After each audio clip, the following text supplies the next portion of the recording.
Do you wait for everything to be perfect and lined up straight before you make a choice? How hard are you trying to get everything in your life right? What if jumping in and getting messy is one of the ways to find out what works for you? Discover how being willing to mess up can create the phenomenal life you truly desire. Get ready to quit judging and start embracing all of your messy adventures. Now, here's your host, self-declared messy living expert, Petrina Fava. Hello and welcome to Messy Adventures in Living. I'm your host, Petrina Fava. Thank you for checking out Messy Adventures in Living. How did I get so lucky to have you here? You can find out a little bit about me if you like at petrinafava.com. I am a smorgasbord of different things. I'm an access consciousness bars and body process facilitator. I'm a registered pediatric nurse. I'm a mom of 3. I am an author. I'm a radio show host. I do so many things, and I'm going to just let you go to petrinafava.com today because I got a lot of stuff I want to talk about on this show, so we're going to dive right in. Are you ready? So thank you for checking out this radio show called Receiving Behind Walls. I'm really excited to do this show today. And I'm so grateful because in preparation for this show, as this show was creating itself over the last week, I have received so many awesome awarenesses myself. So thank you for all the energy that everyone has contributed to creating this show already. So the show today is called Receiving Behind Walls. And if you are not on Facebook, check out Messy Adventures in Living on Facebook or my Petrina Fava page and look at the image that's attached to the event of this radio show. There's something about this image when I saw it that really struck me. Just check it out. Something really about the energy of hiding behind a wall. It's just the image of a woman pressed up close to a beautiful silver, white, blue wall. It's just something about it. Just check out the image and see what that brings up for you. So, receiving behind walls. Are you feeling lonely? Are you wondering why the universe never seems to send any good stuff your way? So many of us have learned to erect walls all around ourselves to keep out the bad stuff and protect ourselves from hurtful people and avoid judgment and a million other things, reasons that we put walls up. So are you standing behind walls that are so thick and so high that nothing can get in and then wondering why you're alone? What would you like to receive more of in your life? Money, sex, friendships, joy, fun. What if the key to receiving is vulnerability? And are you willing to push down your walls and receive it all? So I really, talk about a messy adventure, right? Receiving can be such a messy adventure. I mean, Messy Adventures in Living is really about jumping in without having everything lined up perfect and straight. And receiving seems to be this place in this reality where we don't jump in. We want to have everything lined up straight before we open ourselves up to receiving because we want to get it all perfect. And that doesn't work. Messy adventures are way more fun, and often when you're in the middle of a messy adventure, your walls are really down. So what if receiving could be a little bit more like a messy adventure and less like a strict system of rules and a bunch of thick walls. So I want to start off by reading something to you quickly. It's a poem that's actually been turned into a children's book. It's a children's book that I purchased for my kids. And because I thought it was going to be something, and then I read it and I really noticed the contraction and the heaviness in my body when I read it. And I bought this book because a couple of parents told me it was a beautiful book, and I saw it online and I bought it. And then when I got it and I read it, I was like, oh, wow, it really put me in the question. And you might know it. It's called The Giving Tree. It's a really popular children's book. It's a poem by someone named Shel oh boy, I can't read the last name, Shel Silverson, I think. And it goes like this. So I'm going to read it. Check in with your body and really perceive the energy of this, okay? Use your awareness. Once there was a tree, and she loved a little boy. And every day the boy would come, and he would gather her leaves and make them into crowns and play king of the forest. He would climb up her trunk and swing from her branches and eat apples, and they would hide and go and seek. And when he was tired, he would sleep in her shade, and the boy loved the tree very much, and the tree was happy. But time went by, and the boy grew older, and the tree was left alone. Then one day the boy came to the tree, and the tree said, "Come, boy, come, and climb up my trunk and swing from my branches, and eat apples and play in my shade and be happy." "I'm too big to climb and play," said the boy. "I want to buy things and have fun. I want some money." "I'm sorry," said the tree, "but I have no money. I have only leaves and apples. Take my apples, boy, and sell them in the city. Then you'll have money and you'll be happy." And so the boy climbed up the tree and gathered her apples and carried them away, and the tree was happy. But the boy stayed away for a long time, and the tree was sad. And then one day the boy came back, and the tree shook with joy, and she said, "Come, boy, climb up my trunk and swing from my branches and be happy." "I'm too busy to climb trees," said the boy. "I want a house to keep me warm," he said. "I want a wife, and I want children. And so I need a house. Can you give me a house?" "I have no house," said the tree. "The forest is my house, but you may cut off my branches and build a house. Then you'll be happy." And so the boy cut off her branches and carried them away to build his house, and the tree was happy. But the boy stayed away for a long time, and when he came back, the tree was so happy she could hardly speak. "Come, boy," she whispered, "come and play." "I'm too old and sad to play," said the boy. "I want a boat that will take me far away from here. Can you give me a boat?" "Cut down my trunk and make a boat," said the tree. "Then you shall sail away and be happy." And so the boy cut down her trunk and made a boat and sailed away. And the tree was happy, but not really. And after a long time, the boy came back again. "I'm so sorry, boy," said the tree, "but I have nothing left to give you. My apples are gone. My teeth are too weak for apples," said the boy. "My branches are gone," said the tree. "You cannot swing on them." "I'm too old to swing on branches," said the boy. "My trunk is gone," said the tree. "You cannot climb." "I'm too tired to climb," said the boy. "I'm sorry," sighed the tree. "I wish that I could give you something, but I have nothing left. I'm just an old stump. I'm sorry." "I don't need very much now," said the boy. "Just a quiet place to sit and rest. I'm very tired." "Well," said the tree, straightening herself up as much as she could. "Well, an old stump is good for sitting and resting. Come, boy, sit down and rest." And the boy did, and the tree was happy. So, what comes up for you when you hear that? What was coming up for you as you were listening to that story? So I noticed so many things. Immediately, when I first read this, there was something about the cutting of the branches and the cutting of the tree that really created a contraction in my world and in my body even. But when you read this story, I think what I wanted to get out of this poem or story is this idea about what giving and receiving is, and how that's different from taking.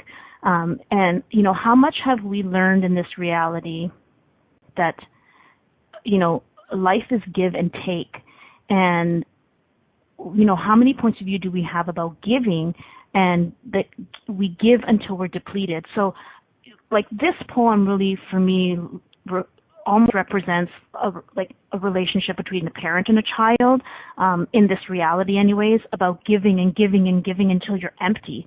How we as parents just give and give and give to our children until there's no more, and we cut off our branches and we cut down the trunk and we give it to them, and we cut all the parts and pieces of us until there's nothing left, and in the hope that when they're older and they understand, they'll come and they'll sit on the stump that's left.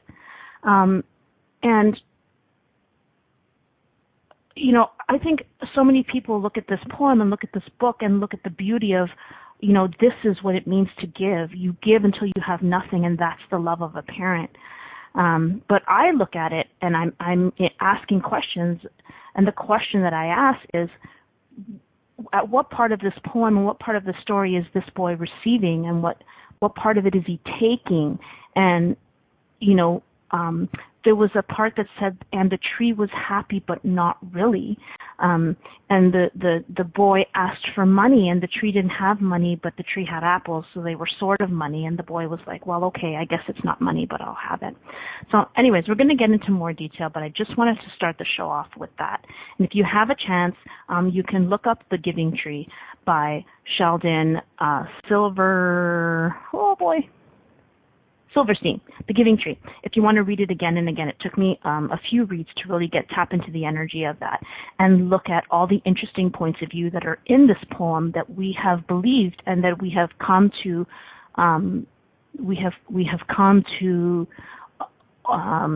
own as real and true, and how much are we living by this idea about give and take, and how is that different from receiving?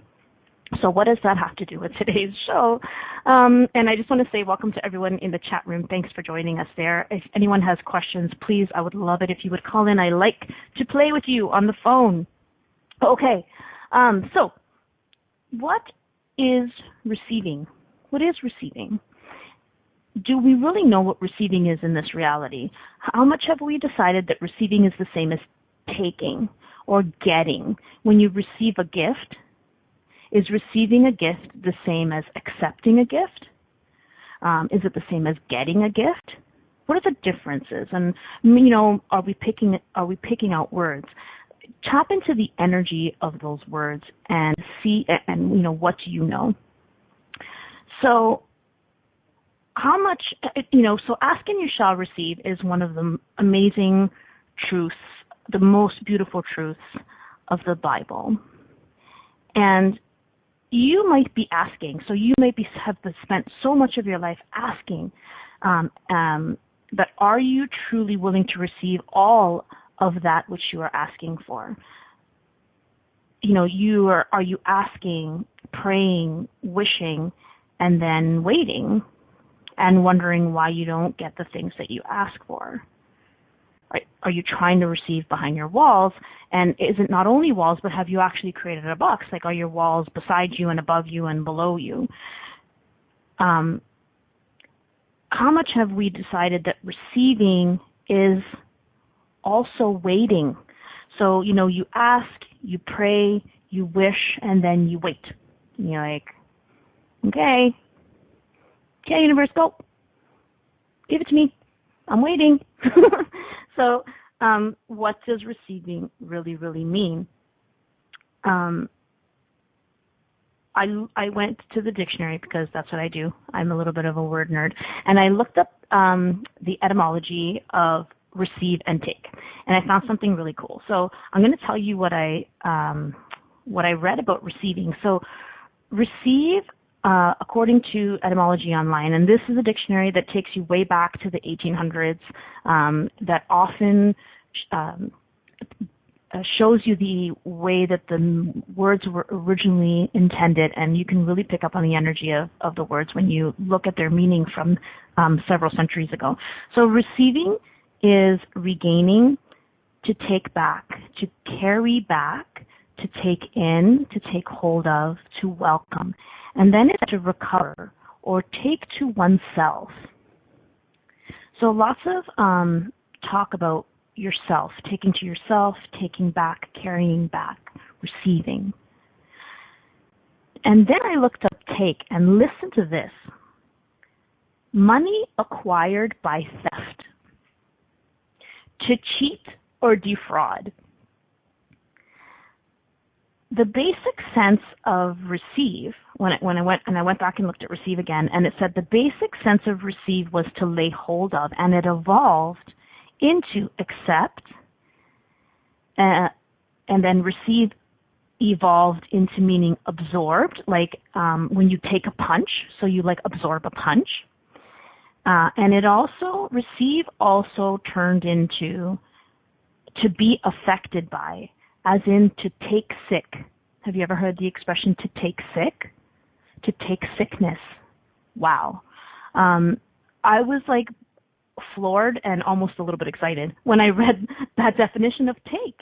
So what's going on? Check in with your body. When you hear this, I'll say it again. So to take is money acquired by theft, to cheat or defraud. Is it any wonder if we're mixing up take and receive? Is it any wonder that we don't want to receive, that we put walls up to receiving if energetically, we're misidentifying receive with money acquired by theft and to cheat and defraud? Amazing, right? So, someone in the chat room is just commenting, wow, how many healers have decided they need to take the sick from others to heal them? Yes, exactly. And so we're going to go to break, and we're going to talk a little bit about receiving with your body and the energy of the simultaneity of gifting and receiving, which is very different from taking. So you're listening to Messy Adventures in Living with myself, your host, Petrina Fava, and we are talking about receiving behind walls. Don't go anywhere. When we come back, we're going to talk about some juicy stuff about receiving. Do you wait until all the traffic lights are green before you get in your car? Of course you don't. Are you waiting until you have everything perfect to begin living? Most of us have learned not to take any steps until we have all the information to make the right choice. What if the opposite is true? What if it's choice that creates awareness? Are you willing to make lots of messy choices so you can begin to see the possibilities that you didn't even think existed?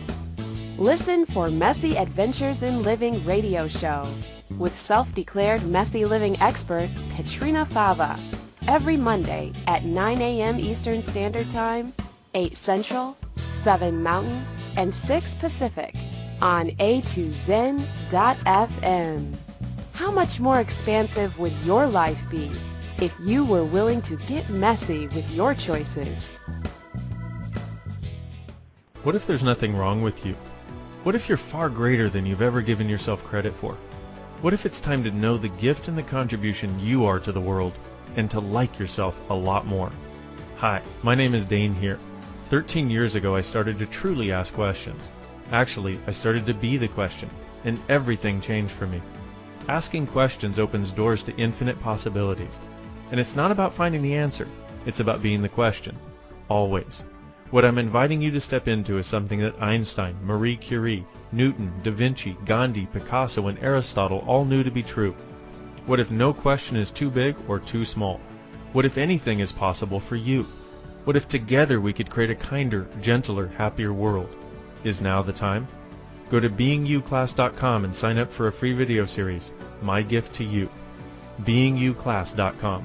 What if you, truly being you, are the gift and change this world requires? beingyouclass.com.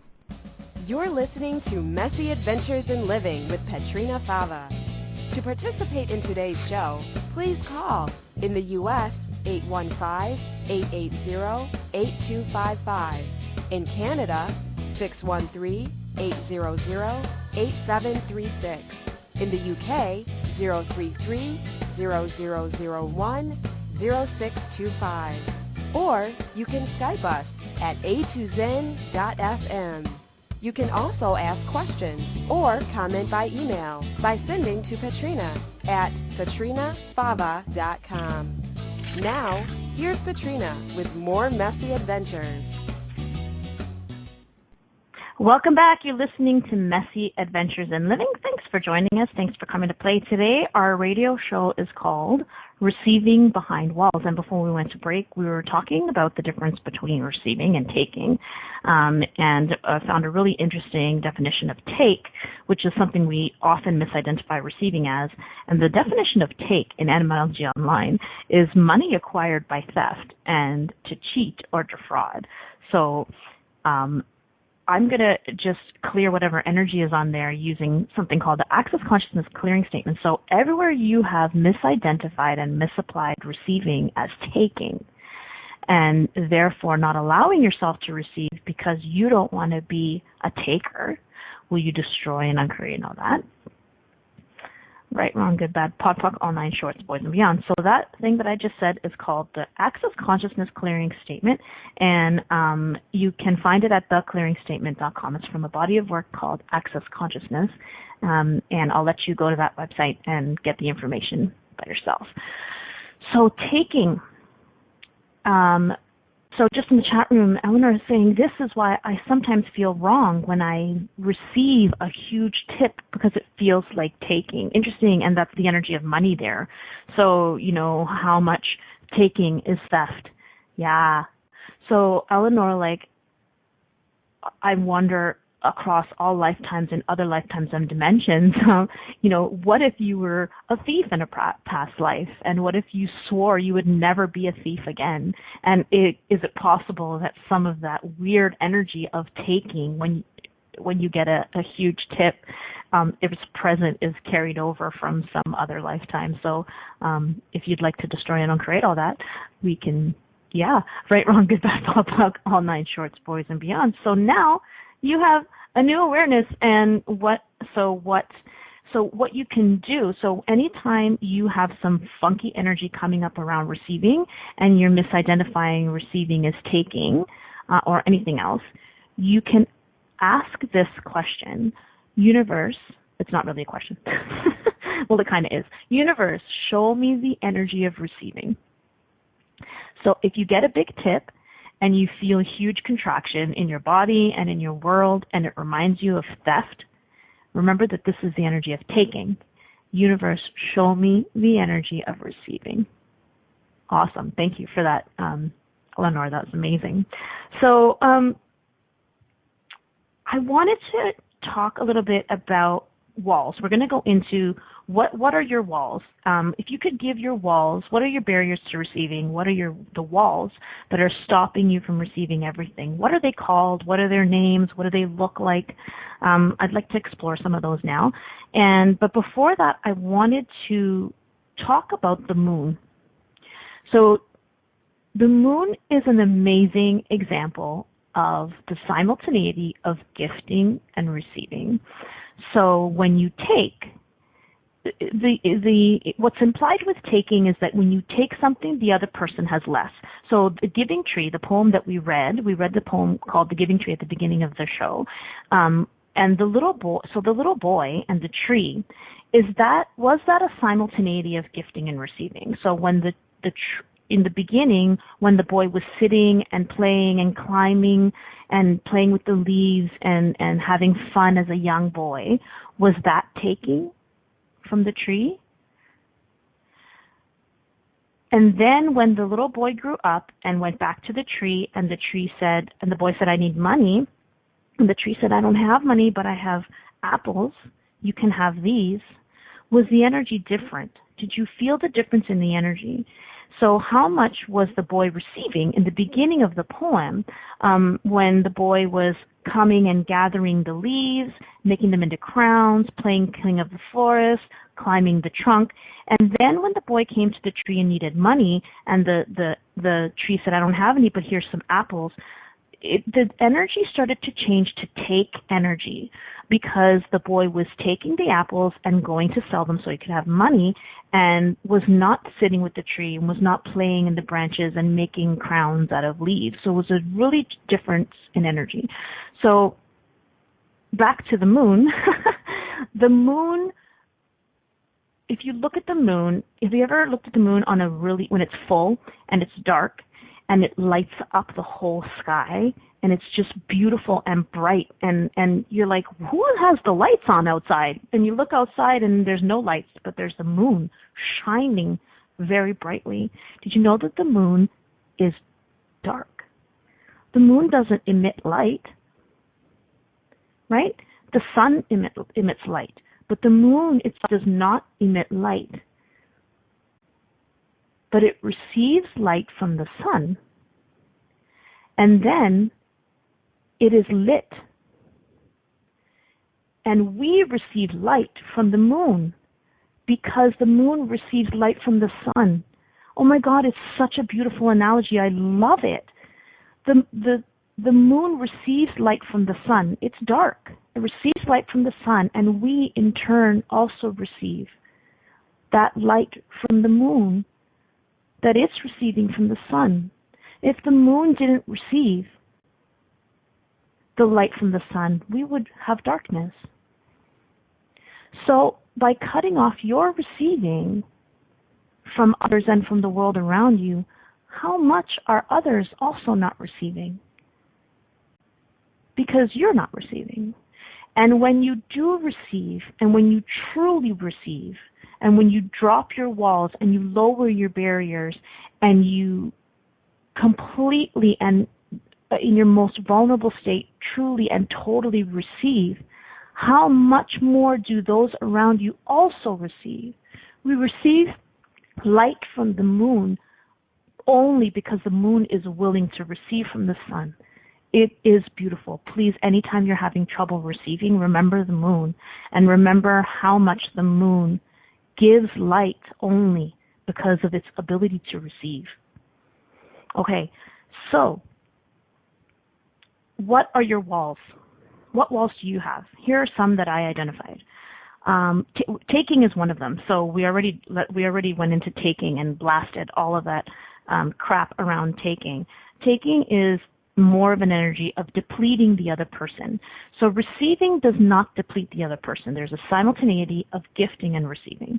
The other thing about taking is it kind of has this energy of settling. So again, I'm going to go back to this poem, the Giving Tree. At one point, so when the tree says, I don't have money, I'm sorry, said the tree, but I have no money. I have only leaves and apples. Take my apples and sell them, and then you'll be happy. And the boy climbed up the tree and gathered the apples and take them away, and the tree was happy. But the boy didn't really want apples, right? So the boy actually really wanted to have money. So how much of taking, like, has anyone ever given you a gift and you're like, well, it's not really what I wanted, but okay, I'll take it. Or you hear that thrown around. It's like, well, almost like a joke. Well, not exactly, but I'll take it. Not exactly an acknowledgement. It's kind of a half-ass compliment, but I'll take it. So there's something about taking that also has this energy of settling, and that's not the same as receiving. Receiving is about lowering your barriers and receiving everything that something is, the gift that it is to you. So the wall of taking. The other wall that I identified is about money. So we're going to talk a little bit about money, and it's the idea that money is wrong. So how many of us have asked for money? How many times have you asked to win the lottery and prayed to win the lottery? But if you have the point of view that money is bad, then are you really willing to receive money? Are you willing to receive money and everything that comes with it? I have a really great example. If you have the point of view that rich people are bad, this is a huge barrier to money. And I'll give you an example. So in Toronto recently, there is been a very hugely publicized case about a drunk driver that killed 3 children and their grandfather. So these parents lost their 3 small children and their father in the drunk driving accident a couple of months ago, or I think it was a few months ago. And it's been a hugely publicized case, and the judgment around this man who was a drunk driver was huge. And the interesting part is that he came from one of Toronto's wealthiest families, very well known. Well, no, I don't know. I mean, I actually didn't know them, but apparently well known. Very, very rich. He apparently came home from a trip on a private jet and then got in his car drunk and went driving and killed these 3 small kids and their grandfather. So there's been so many comments about how he was a spoiled rich kid, and he just thought he was so privileged that he didn't have to follow the law and that he could go around driving drunk because he was rich and he killed these 3 innocent children and their grandfather. And then when his case went to court, there was again all this energy around it. Well, he's just a spoiled rich kid and his family's money's going to get him off. And so he got like 10 years in prison, and the same. It was like, well, I guess 10 years in prison is what gets you off of murdering 3 children and their grandfather. So much energy of judgment around rich people. So, if you have this kind of judgment around being the spoiled rich kid and being entitled and thinking you're above the law because you have money and, oh, I hate those people who have money, and then you ask to win the $7 million jackpot, are you in a place of receiving? Are you in a place where your barriers are completely lowered and you're able to receive that money with ease? So we are going to take a break and then come back and talk about more walls to receiving, and we're going to talk about some other cool stuff like sex. So stay tuned and don't go anywhere. Come right back to Messy Adventures in Living on A2Zen.fm. Do you wait until all the traffic lights are green before you get in your car? Of course you don't. Are you waiting until you have everything perfect to begin living? Most of us have learned not to take any steps until we have all the information to make the right choice. What if the opposite is true? What if it's choice that creates awareness? Are you willing to make lots of messy choices so you can begin to see the possibilities that you didn't even think existed? Listen for Messy Adventures in Living radio show with self-declared messy living expert Petrina Fava every Monday at 9 a.m. Eastern Standard Time, 8 Central, 7 Mountain, and 6 Pacific on A2Zen.fm. How much more expansive would your life be if you were willing to get messy with your choices? What would you say if I told you that you could change your life in only 1 hour and all while lying down relaxing? Thousands of people all over the world have. What am I talking about? It's called Access Consciousness, the bars. The bars is an energetic body process that contains 32 different points on your head that when run assist you in releasing decisions about any area of your life that you have made solid and as a result cannot change. The bars is the first class in Access Consciousness, a dynamic set of tools and information designed to transform any area of your life. When you have a bars session, the worst that can happen is you feel like you had a fantastic massage. The best thing that can happen is your whole life could change. Go to accessconsciousness.com today to find a facilitator to schedule a private session or to find a bars class in your area. Are you willing to give yourself an hour to change your life? You're listening to Messy Adventures in Living with Petrina Fava. To participate in today's show, please call in the U.S. 815-880-8255. In Canada, 613-800-8736. In the UK, 033-0001-0625. Or you can Skype us at A2Zen.fm. You can also ask questions or comment by email by sending to Petrina at petrinafava.com. Now, here's Petrina with more Messy Adventures. Welcome back to Messy Adventures in Living. I'm your host, Petrina Fava, and you're listening to Receiving Behind. We're having a great discussion today about what is receiving and what are all walls, and we've identified two of them so far. One is that we're misidentifying receiving with taking, and the idea that when you take something, the other person has less. Money is bad is wall number 2. So if you have that wall going on, money is bad, people with money are evil.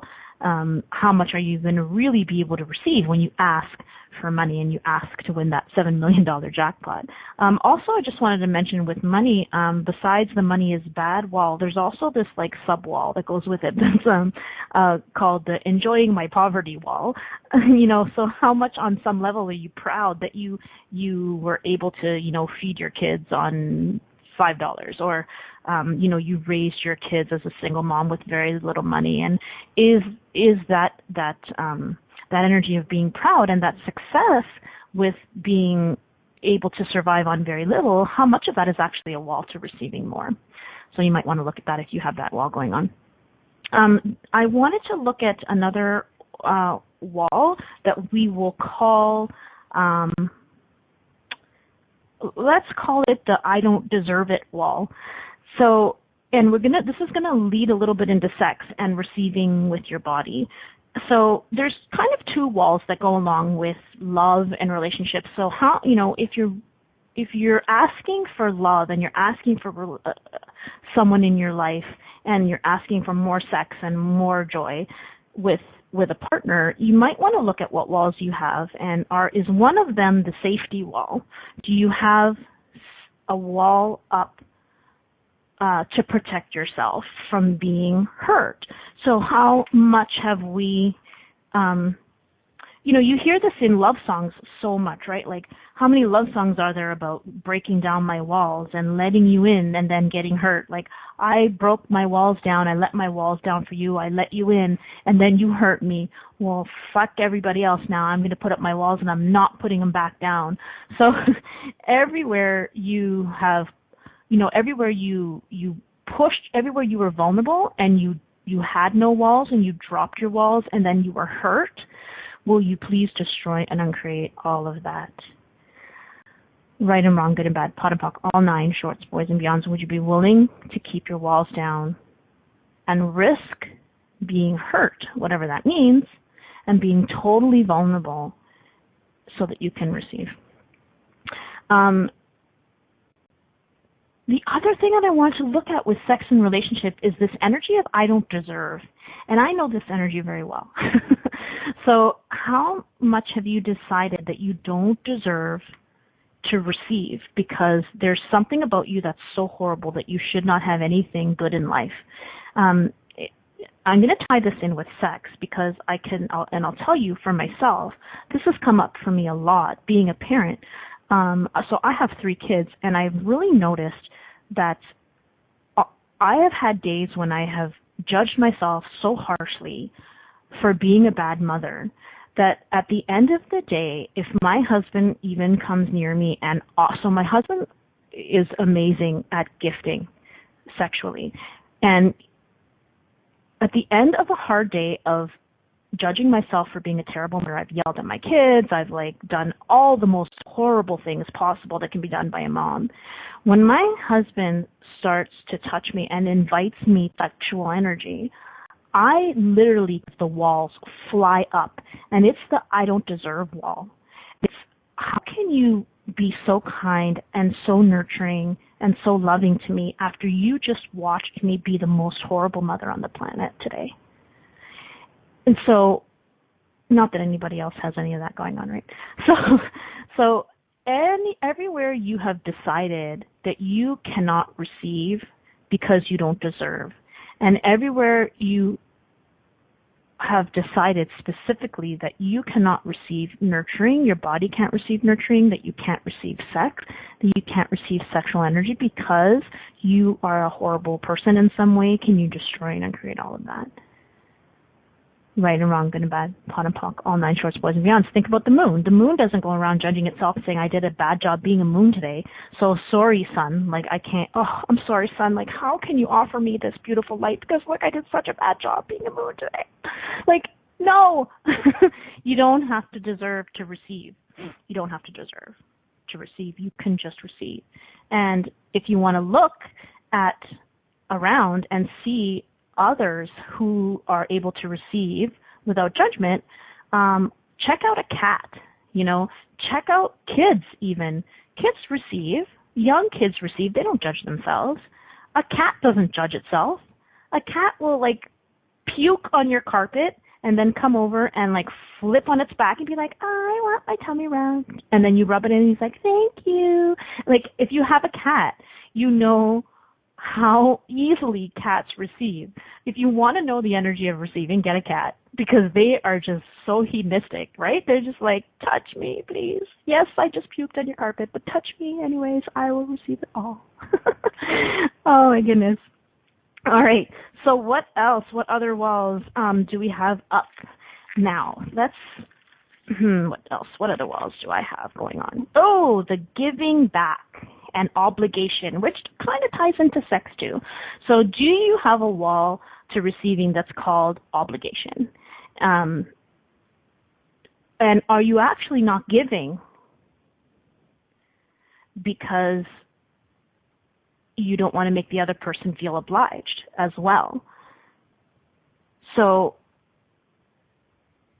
are you unwilling to receive a gift because then you feel like you have to give something back?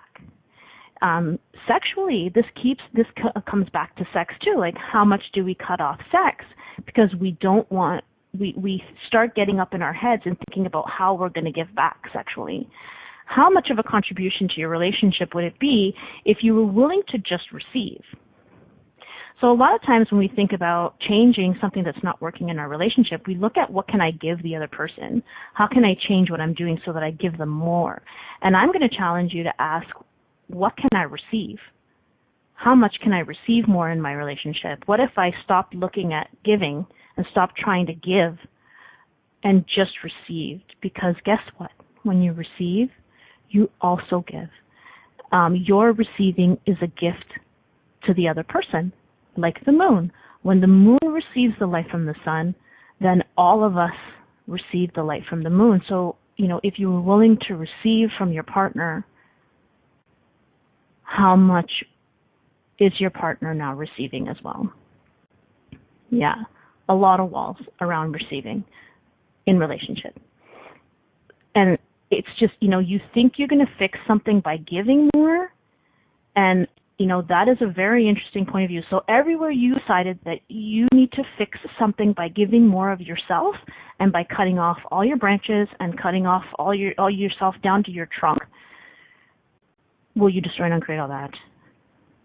Right, wrong, good, bad, pod talk, all nine shorts, boys and beyonds. What if your ability to completely and utterly receive without thinking about giving anything back is actually the contribution that's required? And what if that will allow the other person to receive way more than you can possibly imagine? I mean, there are lots of partners who enjoy pleasuring the other person, and they receive so much from giving the other person, their partner, pleasure sexually. I mean, this applies to everything, but it can really apply to sex. Would you be willing to just play with your partner and just receive and not give back? Not give, and I'm saying give back with air quotes. You can't see me, but if you were just willing to receive, how much of a contribution would that be to your partner? So I want to talk a little bit about gratitude and how this can change our level of receiving. So let's talk about gratitude. So when Rhonda way back in the chat room mentioned that when I was reading the poem about the giving tree, there was no gratitude from the boy, and yeah, because it was an energy of taking, and it's like, thank you for your apples, I'm going to go sell them.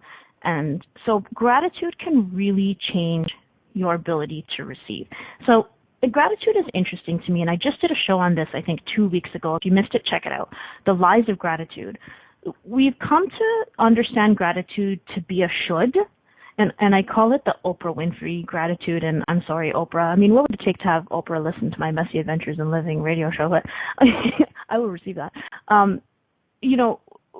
How much are we doing gratitude from should and not from real gratitude? So have you ever heard of the saying, like, never look a gift horse in the mouth?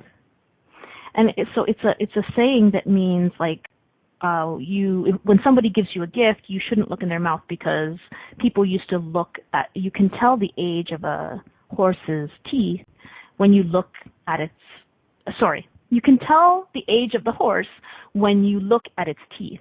And so never look the gift horse in the mouth is this expression that's like, when somebody gives you a gift, just shut up and take it.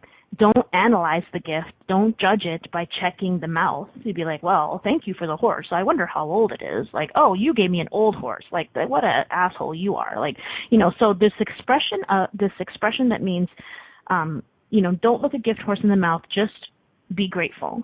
And I'm challenging that. Like, is that really gratitude?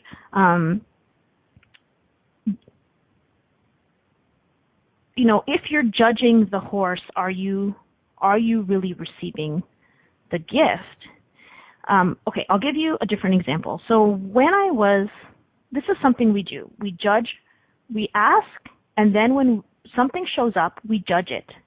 And that's not receiving. We can't receive it if we're judging it. I've told this story before. I'm going to tell it again quickly. When I was in high school and I applied to do my nursing degree, I needed a really high mark in calculus, and I was really struggling with math.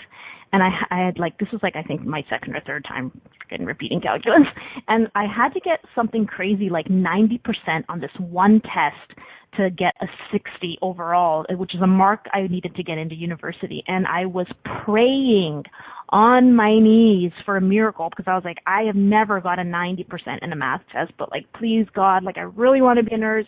And my mom was watching me, and she was watching me study, and I went and I wrote this test. And when I went back the next day and I saw the mark, it was 90. And I was just holy shit, it was a miracle. This actually really happened. Thank you, God. And then I found out a short time later that my mother went to my teacher studying so hard, and she needs this 90 to get into university, because it's going to affect her whole life. Please, kids, is there anything you can do? And the instructor fudged the mark.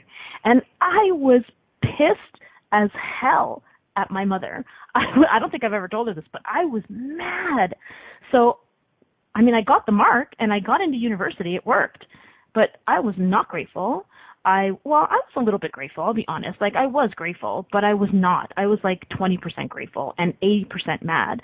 So how much of it did I truly receive? Yes, it got the result that I wanted, but I wasn't able to truly receive what I was asking. I got it. And my inability to receive, what did that do for my mom?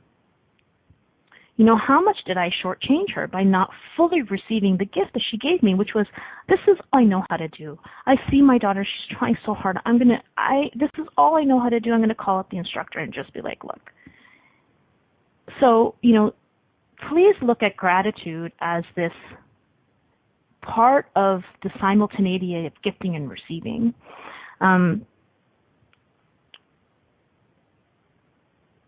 The gratitude from a place of should is not the same as gratitude when you can be grateful for something for being the contribution that it is, and being grateful for what it contributes to you. And this is what allows us to receive everything really without judgment, even something that we consider negative, like an illness or a motor vehicle accident or death or going bankrupt or losing your job, right? I applied for a job on a burns and plastics unit when I was a nursing student. I was finishing up my nursing degree, and the job came up and I applied for it, and I thought, oh my God, this is in Toronto Sick Kids Hospital, and how in the world would I ever get a job like this again? This is the best opportunity ever. I have an in because they know me because I'm a student here, and I applied for this job, and then I didn't get it, and I was just so devastated because I was convinced that that was the only way I was going to get that job. That was the only way a place like the Hospital for Sick Children in Toronto, such a great esteemed pediatric hospital, was going to hire, little me who just graduated from university and knew nothing. And my mom said to me, hey, Petrina, where one door closes, another opens. Don't worry about it. Just keep going. And I applied for another job at the same hospital shortly after, and I got it. And that's where I'm working now, almost 20 years later. And it turned out to be so much greater because I have learned so much. It's the multi-organ transplant unit. It's a medical specialties unit. There's 6 different services. Things have changed so much over the last 20 years. I've learned so much from working in this place. So when I look back at how devastated I was when I didn't get a job on the burns and plastics unit, which I thought was the ultimate, I'm so grateful for not getting that job. So, when you can look at something and be grateful for the contribution that it is, whatever that is, this is what allows you to receive things that may appear to be negative. And then if we are grateful and we receive it all, good or bad, then we lower our walls to receive something greater. So when we lose a job, if we receive the contribution that loss of job is, our walls are lowered and we are open to receiving something even greater. So, gratitude is a humongous piece of receiving. And just catch that you're doing gratitude from a place of receiving what it contributes rather than gratitude from should. Kind of like that gift horse in the mouth expression. I should just be grateful that somebody gave me a horse, so let me not look in the mouth and judge it. Don't judge what you're receiving. You can ask for more. Like maybe you don't want a 15-year-old horse, but you can still receive that horse. You can still receive the horse, because if you don't have a judgment about what that horse is going to contribute to you, it could create something greater later. So watch that you're not judging your choices. Watch that you're not judging what's coming your way and what you're receiving. Because if you're judging it, you're not actually receiving it. And when you don't judge it, you can be in a place of true gratitude, and then that true gratitude is what lowers your barriers and allows you to receive even more. Receiving can be uncomfortable. You know, how uncomfortable do you get when somebody gives you a compliment or when someone says something really nice to you? We don't learn to receive. We haven't really learned to receive.